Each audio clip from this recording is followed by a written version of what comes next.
Hello. Let's talk about God and existence. Let's try to get the meanings of everything down that we know of. For one, we know we exist. You can read this, watch this, see this, do that, and you can collaborate with other people. Now, how do we know God exists? Well, that's something you feel in your heart, where God lives. In the heart. The heart is where the home is. Home is where the heart is. Everything we love and desire that is good resides in the heart. It's because where God lives. We should be allergic to hate and attracted to love. And we are. That's why we get angry when somebody does something that's hurtful or hateful. Hate is one of the surviving attributes that come from an evolutionary price. The strong, the fittest, they don't get there by loving the weaker and the less capable. The herds get trimmed down. The original finds a new way.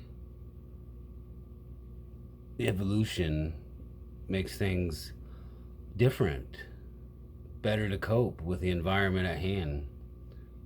Some things evolve for the better, some for the worse. But it's always a process, and there's not always progress. There can be regression. So, what you've been told in schools or what your mind thinks can be false, can be true. How do we know what is real, what is not? Again, it's in your heart. Search in your heart. Look down into your heart where God resides, where that soul building spirit will tell you the truth. Your mind isn't something you can put in a box, isn't something you can really describe to someone. There's no functional unit of a mind. Ideas can be born in your mind, in your consciousness. Being aware of your consciousness is super consciousness. And that's what separates us from animals of our origin. We're aware of our awareness. There's a mental ability that we have that not all animals have. There is a consciousness that we can pull from that may be collective. There's a lot of stuff going on in this world that feels a little awkward if it's true or not. We've been having our leg pulled so much. We've been told so many lies that it's hard to understand what the truth is. But if you listen to your heart, you'll find that what's true in your heart, if it's love, will never steer you wrong. If you desire to do hateful things and you want to be mean and evil, that doesn't come from your heart's telling you while you're doing it, it's wrong. And if you're not listening, you hide it away in some dark corner, it's still going to tell you you're doing it wrong. And if you can push away all the love and everything your heart, your soul has to offer you, then maybe you can become soulless. And I don't want to be like that. I don't want to be around people like that. I just want people to be loving and receive love, to have affection. To receive affection is ultimate craving. To be accepted, to be known.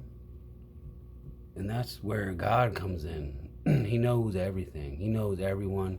He knows more than we can ever imagine. And he can love more than we can ever even feel. We'll know, incompatible. That's what it's like to being materialistic in these bodies. Our mind can tell us things, but to feel it, to know it, is always going to be more. And when you know God, and you have an idea, it becomes real. And it becomes true. And the love just opens up. And you can have strangers walk by you that you don't even know. And you can already say, I'm going to love this person. I'm going to go ahead and act in a way that's not probably going to happen to them in a long time from a stranger. You can beget good from evil. The repercussions are so astounding. It's amazing what you can do if you let God, who's already there inside you, if you just let him in. Listen, when you stop being selfish, stop doing your self-righteous behavior that you, me, start doing the will of God. That's hard to discern sometimes. But if you look into your heart, search your heart, you can see the love from other people's eyes. You can feel it. It's not something you can put a functional unit on. It's not something that you can demand from, you can put in a box. It's something that is reciprocal. When you're loved, you can receive love. When you give love, you can get love. There's only one entity, being, that I know gives love without being loved back all the time. That's God. To the point that primarily, in what I believe, God is love. Everything else God is secondary.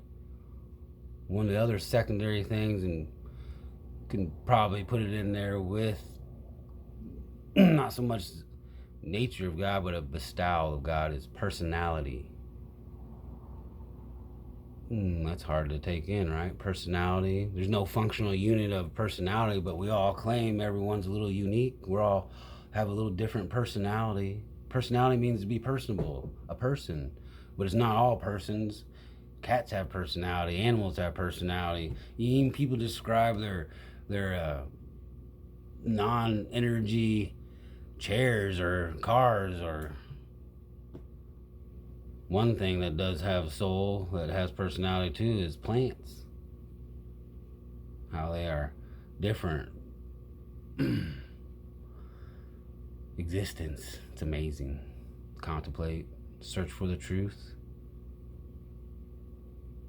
There's even claims of a spirit of truth that blankets the whole earth, makes that heart know, guides it what is true, what's not true, what feels wrong. I hope anyone that watches this receives it with some kind of understanding, to know what I'm talking about. Feels it, not just thinks it. Because truths and those supreme values that are what wait us in the next world, the spirit world, where God is and everybody else that's spiritual, the true realities to existence, those intangibles that you can't hold on to in this realm. Maybe in the next realm, those intangibles become a part of us, become more spirit-minded than material-minded, can understand God's nature a little bit better, a little bit easier in this petty, materialistic problems and vicissitudes, all those things that keep us down, that drive us to anger, to hate, will seem so ridiculous, so silly. All we need to think about is God's there, got us backs, got us all. He wants no one to perish.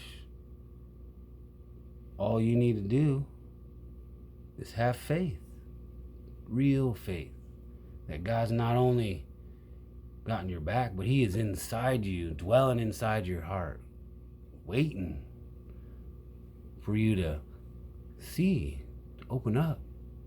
And not only is He inside us, but being omnipresent means we're inside Him, His being. Not even heaven can contain Him. He is everywhere. He is more than the more. So amazing. This is the first video I've ever made. I'll probably make a lot more. There's so much to talk about. It's never ending. existence is just more learning, always being more. And the more you go to those intangibles, the fruits of the Spirit, you start with love, peace, kindness, faithfulness, gentleness, joy. There's a lot of them. There's a lot that aren't named. Those ones you feel, you know with your heart. Start thinking about more than just me, you. Think about everyone else. What can I do to help someone else today? To love one other person, even if it is minor, a little bit. If you have to, start with yourself, because if you don't love yourself, how are you going to love other people? So, hope my message is received well. I'll be back on to explain some more stuff. It's amazing. If you want to get a head start, there's one book besides the Bible that's really informative, that twisted everything into one easy, nice line, nice filing cabinet to pull all the stuff from. All those questions I had about existence. There's still more, but there's some more answered, and it's gotten my intellect way more sound. And now I see a lot better to help other people. And I want to reach more people. And this is the way to do it. For some. But the book I'm talking about is the Urantia book. Say what you want, you can research it, but until you read it, I've read it once, and I'm reading it again. I'm reading the Bible. I read at least 3 or 4 or 5 books at a time. I'm learning Greek, so I can read that too. I like to be in the know, and I like to be feeling that I'm in the know now even better, but there's always more to know. My grandfather, I asked him, so if we're going to be with God for eternity, what are we going to do for eternity? And he says, well, that's how long it'll take to be able to appreciate his love. And that's the best answer I found so far. And how beautiful is that, huh? Awesome.